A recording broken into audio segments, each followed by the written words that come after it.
प्यारे विद्यार्थियों, आज हमारे 10वीं कक्षा हिंदी विषय के अंतर्गत काव्य खंड का चौथा पाठ मनुष्यता, जिसके कवि हैं मैथिली शरण गुप्त, का आज हम अंतिम वीडियो 8वां वीडियो प्रस्तुत करने जा रहा हूं। हम 7 वीडियो देख चुके हैं। किस तरह से मनुष्यता के संबंध में, मानवता के संबंध में कवि लोगों को मनुष्यत्व बनने की शिक्षा दे रहे हैं। तो आइए चलते हैं कवि के अंतिम और 8वें पद की ओर।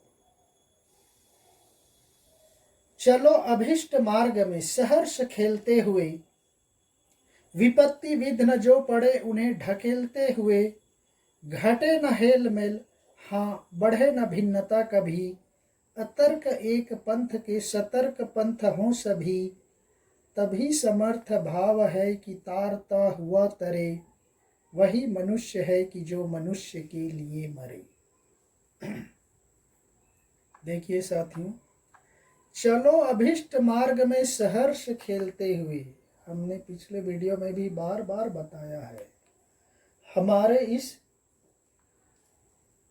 धरती पर जन्म लेना, मनुष्य जन्म प्राप्त करना और इसको अंतिम मान लेना कि बस मनुष्य बन गए तो सारे धन दौलत रुपये पैसे जमा कर लो, हमारा सब काम सफल हो जाएगा, ये जीवन का सत्य नहीं है, ये जीवन की बुराई है, जीवन का असत्य है। इसलिए व्यक्ति का चलो अभिष्ट मार्ग में सहर्ष खेलते हुए, अभिष्ट इच्छित लक्षित, हमारा लक्ष्य क्या है ऋषि मुनियों ने बताया, जो बार बार आपको मैं बोल रहा हूं, मोक्ष प्राप्त करना। 4 पुरुषार्थ, धर्म अर्थ काम और मोक्ष, मोक्ष प्राप्त करना इस जीवन का अंतिम लक्ष्य है। इसलिए व्यक्ति को कवि कहते हैं कि सहर्ष खेलते हुए, आनंद से प्रसन्नता से खेलते हुए अपने उस इच्छित वांछित लक्ष्य मोक्ष की ओर आगे बढ़ना चाहिए। और उस रास्ते में विपत्ति विघ्न जो पड़े उन्हें ढकेलते हुए, उस रास्ते में तरह तरह की विपत्ति आएंगी, कठिनाइयां आएंगी, विघ्न बाधा आएंगे।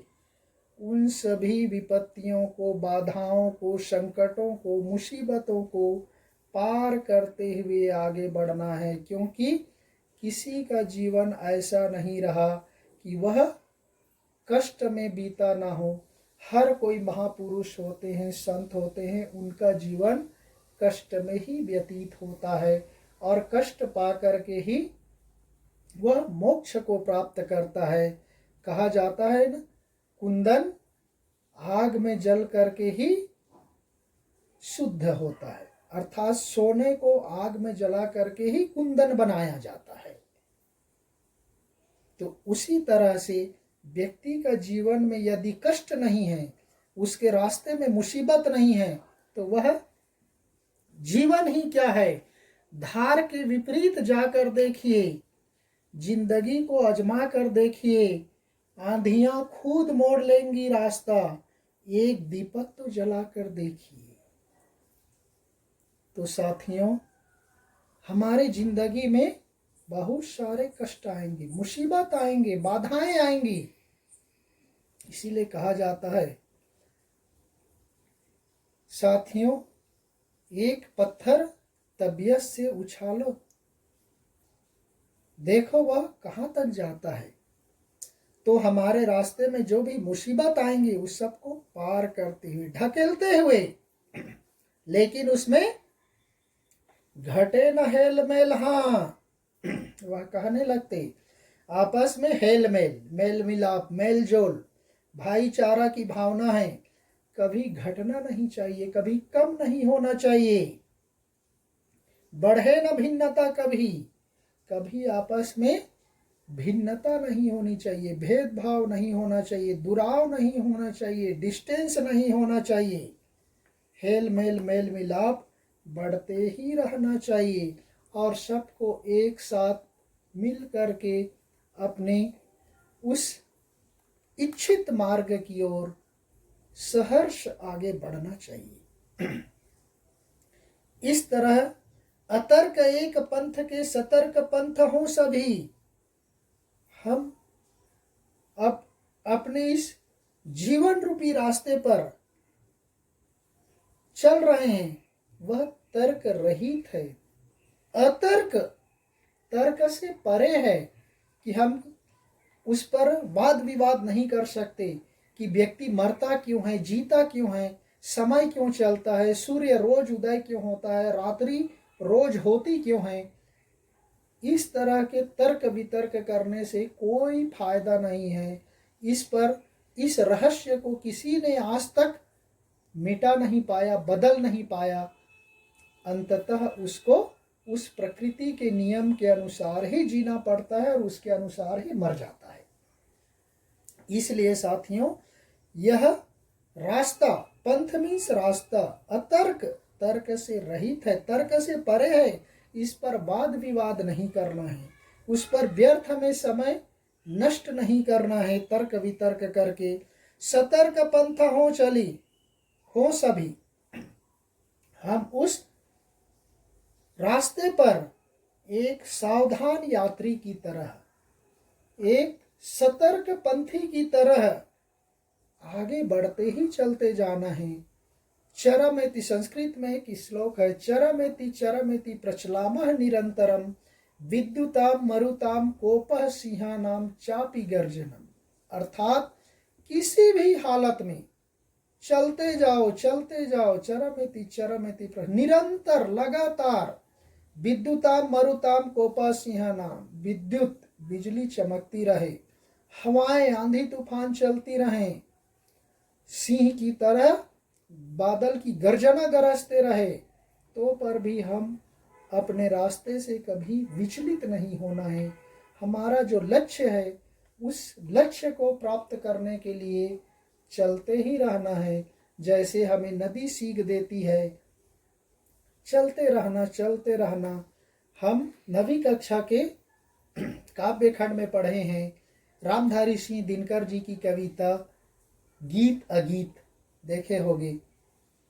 कैसे वह पहले पद, उसमें 3 पद हैं, तो किस तरह से उसमें बताया गया है साथियों, आपको अच्छी तरह से मालूम है, मैंने वहाँ पर आपको बताया है। तो इस तरह से उस रास्ते पर बिना तर्क वितर्क के सावधान होकर आगे बढ़ते ही रहना है। तभी समर्थ भाव है कि तारता हुआ तरे। वही समर्थ भाव है, सक्षम भाव है कि एक दूसरे को उद्धार करते हुए स्वयं का उद्धार करना। हमने यहाँ पर भक्त ध्रुव का चित्र रखा है साथियों। देखिए, भक्त ध्रुव ने क्या किया था, अपना उद्धार तो ही तपस्या करके किया, लेकिन अंत में जब उसको पूछा जाता है तो वह अपने माता पिता भाई बहनों सभी का उन्होंने उद्धार किया, अपने साथ साथ सबको मोक्ष दिला दिया। इसीलिए हमने वहाँ पर भगवान भक्त ध्रुव का और उस भगवान का चित्र आपके सामने रखा है। उससे हमें सीख मिलती है कि केवल अपना ही उद्धार नहीं करना है, अपना ही कल्याण नहीं करना है, अपने को ही मोक्ष नहीं दिलाना है, अपने साथ साथ हमारे जितने भी लोग हैं, हमारे पीछे हैं, हमारे साथ में हैं, हमारे अगल बगल हैं, उन सब का भी उद्धार कराना है। जैसे भक्त ध्रुव ने अपने माता पिता भाई बहनों का उद्धार कराया।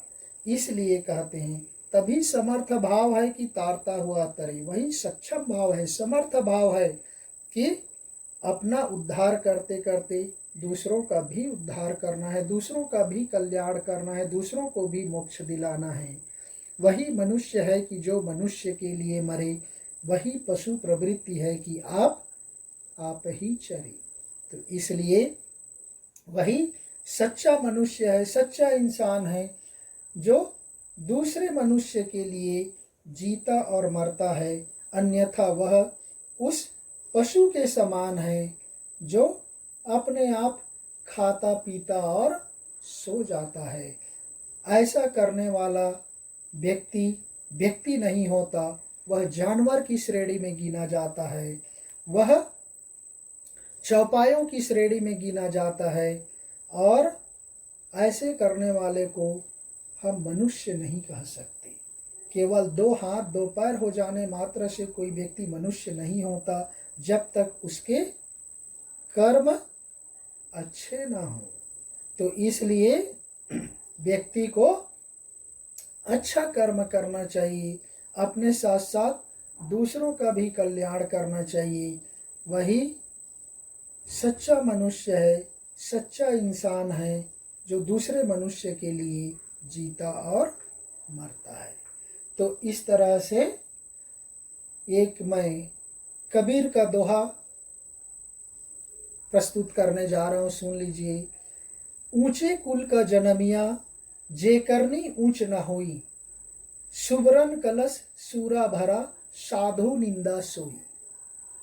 ऊंचे कुल में जन्म ले लेने मात्र से कोई व्यक्ति ऊंचा नहीं हो जाता। ऊंचे कुल का जन्मिया, जे करनी ऊंच न होई, जिसका कर्म अच्छा नहीं है, केवल उच्च वर्ग में जन्म ले लेने मात्र से ही वह ऊंचा नहीं हो जाता, जब तक उसके कर्म ऊंचे नहीं है, उसके विचार ऊंचे नहीं है। उसी तरह से जैसे सुबरन कलश सूरा भरा, साधु निंदा सोई। सुबरन कलश, सुबरन सोने के घड़े में यदि शराब भर दिया जाए तो उस घड़े का महत्व सोने का होने के बावजूद भी उसका बुराई ही होगा, उसकी निंदा ही होगी। उस सोने के घड़े का कोई महत्व नहीं होगा, क्योंकि उसमें सूरा शराब भरा है। सूरा भरा, सुबरन कलश सूरा भरा, साधु निंदा सोई। साधु लोग, संत लोग, सज्जन लोग उस सोने के घड़े की भी निंदा करेंगे, बुराई करेंगे, क्योंकि उसमें अच्छाई नहीं है, वह सूरा रूपी बुराई भरा है। सूरा मीन शराब है, वाइन। तो इसलिए साथियों, अच्छा बनने के लिए केवल ऊंचे कुल में जन्म लेना पर्याप्त नहीं है। व्यक्ति के कर्म और विचार अच्छे होने से निकृष्ट व्यक्ति, हमने रैदास के पद में देखे किस तरह से स्वयं रैदास कवि निम्न वर्ग का था, और त्रिलोचन, सधना, सैन, हम 9th कक्षा में पढ़े, ये निम्न वर्ग के भक्त हुए, लेकिन उनका जीवन सार्थक हो गया, उनको मोक्ष की प्राप्ति हो गई। तो इसलिए साथियों, जिसका कर्म अच्छा है, जिसके विचार अच्छे हैं, जो दूसरों की भलाई करता है, वह मोक्ष को प्राप्त कर लेता है। यही व्यक्ति का लक्ष्य है, और यही मनुष्यता पाठ का मुख्य उद्देश्य है। लोगों के प्रति भलाई करना, परोपकार करना, यश करना, पुण्य करना, अधर्म नहीं करना, अन्याय नहीं करना, दूसरों को सताना नहीं है, कष्ट नहीं देना है, सभी के साथ मिलजुल करके रहना है। यही इस पाठ का मुख्य उद्देश्य है, मनुष्यता। ये वीर रस से परिपूर्ण कविता है साथियों। तो इस तरह से हमारा यह मनुष्यता का चौथा पाठ, जो बहुत बड़ा है, 2 पेज का है, हमने पूरे वीडियो के माध्यम से आपको प्रस्तुत कर दिया है। आप प्रश्नोत्तर के लिए आप दीक्षा ऐप, जो बार बार आपको पिछले में भी बताया गया है, दीक्षा ऐप में जा करके वहाँ प्रश्नोत्तर आपको देख करके लिखना है। हमने यहाँ पर देखिए कविता के नीचे में शब्दार्थ हमने लिख दिया है, व्याख्या हम आपको बता दे रहे हैं, लेकिन प्रश्नोत्तर आपको लिखना है और लिख करके मुझे दिखाना है। मैंने वीडियो अभी दोपहर में डाला, लेकिन वहाँ पर कोई व्यू नहीं आता, शायद कोई उसको देखता भी नहीं, हमें पता ही नहीं चलता कि आप देख रहे नहीं देख रहे, पढ़ रहे नहीं पढ़ रहे। इसीलिए जब टेस्ट होता है तो आपके मार्क्स कम आते हैं। इसलिए आपको हम इतना मेहनत करके जो भी वीडियो बना रहे उसको बड़े ध्यान से सुनो और नोट्स बनाते चलो। और यदि कोई डाउट है तो व्हाट्सएप के माध्यम से हमें सूचित करो ताकि हम आपकी समस्याओं का समाधान कर सकें। तो साथियों, हम यहीं पर समाप्त करते हैं। इसी के साथ ही लगभग काव्य खंड से संबंधित सभी वीडियो आपके सामने पूर्ण हो चुका है। तो इस तरह से हम समाप्त करते हैं। धन्यवाद। जय हिंद।